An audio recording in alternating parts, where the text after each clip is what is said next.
Hi, this is Congressman Tom Cole. It's another one of our weekly congressional chats. We haven't had one in a few weeks, largely because Congress was on a break for the fall for 2 or 3 weeks, and I was gone in the district, did a lot of moving around.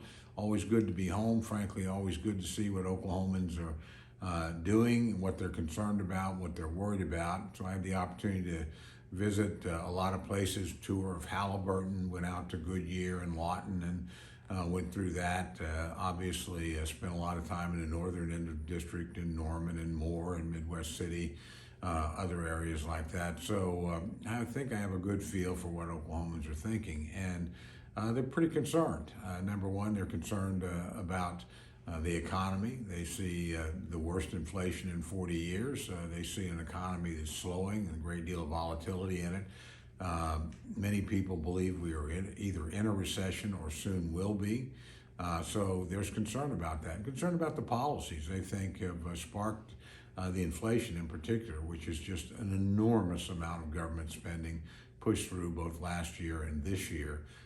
Even though we were emerging from COVID relief, as one person put it to me, President Biden inherited a V-shaped recovery and a 1.4% Inflation Act. Now we're sitting here moving into a recession with the highest inflation we've had in 40 years. And that's a direct result, in my view, of bad policy by the Biden administration, Democratic majority in both the House and the Senate.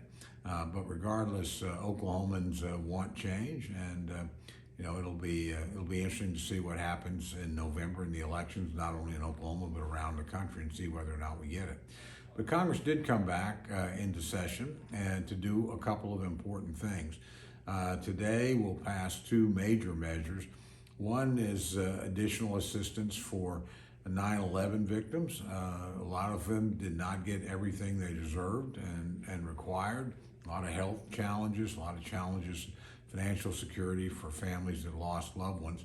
The bill we have, which I'm going to vote for, it really did not come through a normal process. That is, it was just brought to the Rules Committee. It was never marked up in Judiciary where it should be. And we didn't look at other options. We're actually funding this by taking leftover COVID relief money and redirecting it into a special fund for the victims of 9/11. That's certainly better than doing nothing. But we could have looked at whether or not Afghan resources, which we have frozen since the Taliban sheltered the people that launched 9/11, whether some of that money should be diverted to the victims of 9/11. And there's other interesting questions out there, whether other foreign powers whose citizens were involved, not necessarily their governments, may also be required. So there were a lot of things we should have looked at. But in the end, you just need to get help to these people. And this is a vehicle, however imperfect, that will do it. And we're using money that's not new money, but money that was appropriated for another purpose that in the end we didn't need. So I'm going to vote for that to help those families. We're also doing something called a continuing resolution that keeps the government funded. Now that too will pass, but there's a lot of partisan contention about this. Not in terms of keeping the government funded. Everybody thinks that needs to happen. And frankly, there are more than enough votes to get that done. And not in terms of most of what's in it. Most of this was agreed upon omnibus spending from March earlier this year. There's a couple of additional items that I'm certainly supportive of. That is aid to Ukraine. I think that's an important expenditure. Disaster relief, that's an important expenditure. So those things aren't controversial. What is controversial is we passed all 12 appropriations bills out of committee in July. And Democrats have refused to negotiate with Republicans since then. And frankly, half the bills they cannot get across the floor. That is, they cannot pass out of the House. That includes the defense budget, partly because their own party is divided. A lot of them want to spend less on defense, even in this dangerous world, and will not vote for a bill that's already too low. And you see the tension inside the Democratic Party. The Democratic Appropriations Committee, where I served, passed out a bill that was $30 billion less than the House Armed Services Committee put in their bill. And that's also a democratically controlled committee. And then there's the dysfunction in the Senate. Well, the House has at least passed all 12 bills out of committee and 6 bills across the floor. The Senate hasn't passed a single bill out of the Appropriations Committee. I remind you, the Senate's also controlled by the Democrats, and this inability to do the work has caused a lot of frustration. So we've offered again and again to sit down and provide the votes Democrats need to move things like the defense bill or the Homeland Security bill, another bill they can't pass across the floor because we've got too many Democrats that don't want to do anything to increase security of the southern border. Those things are points of contention. So a lot of Republicans will vote no, really as a protest vote today, but the votes are there. The bill will pass.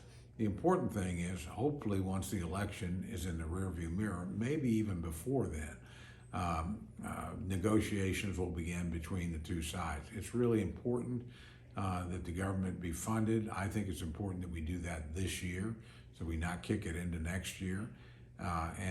Certainly, I voted for the deal that funded the government in March, and we'll vote for a final settlement if we can achieve an agreed upon deal, knowing that many Republicans will not and many Democrats will not. The left wing of the Democratic Party is not going to like anything that's a compromise with the Republicans, and quite frankly, many people in the right wing of the Republican Party will not want to compromise at all either.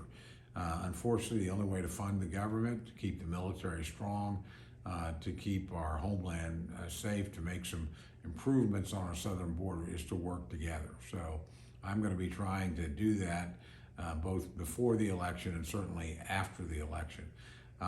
Again, Congress leaves at the end of the day and will not be back in session here until after the election. And, frankly, it's important that election occur. So whatever you want to do, it's up to you, of course, but please go out and vote. Once that election is over, I think that will make it easier to pass things. We've spent far too much time with Democrats who, again, control the process on both sides. We have a Democratic president, we have a Democratic Senate, we have a Democratic House of Representatives, and they've spent most of the recent months putting up messaging bills, that is, bills designed to try and impact the election that really won't have much chance of passage, particularly if they have to get to 60 votes in the Senate, where it requires Republican cooperation. So I think we'll actually do better in divided government, which is what I expect to see on the other side of the election. But again, that's up to the American people. They'll make that decision as to who controls the House and who controls the Senate. Obviously, the presidential election is not on the ballot this year, so President Biden will remain in office. But I would think a lot of people want a check on the Biden administration, and they don't feel like they have that with the Democratic House and the Democratic Senate. They might want to make a change. Regardless, I know very few people that are happy about the highest inflation rate in 40 years, about a recession, about, frankly, the debacle in Afghanistan, the porous southern border, the drug trafficking coming across, the human trafficking coming across, the crime. I think a lot of people are pretty fed up with the state of affairs, but it'll be up to them to decide whether or not they want to make a change or keep what they've got. So I look forward to having a chat with you again. We probably won't wait all the way until the election comes back. Perhaps I'll do some of these videos from Oklahoma, and we'll have a chance to talk to you a little bit more about what we're hearing and seeing in our own great state. But in the meantime, just hope you and your family are safe. Say a prayer and send a contribution if you can down to our friends in Florida and in the southeast part of the United States. We know something about natural disasters in Oklahoma. We're hammered pretty frequently. When we are, we get a lot of help from our fellow Americans.